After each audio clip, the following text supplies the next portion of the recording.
పాపము నీ మీద పతనము చేయకూడదు. అప్పుడే దేవుడు నీకు సహాయం చేస్తాడు.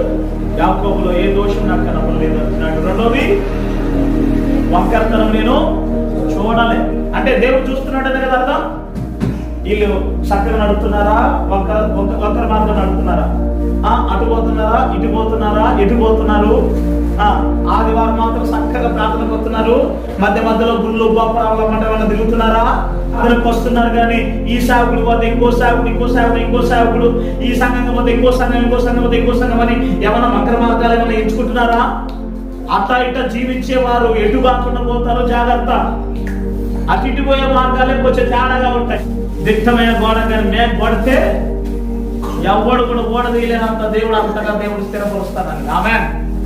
ఏ గోడ కట్ట దిట్టం. అందుకనే ఒకే చోట మనం స్థిరంగా ఉన్నాం అనుకో, మనల్ని ఎవడు కదిలించలేదు. చెప్పండి.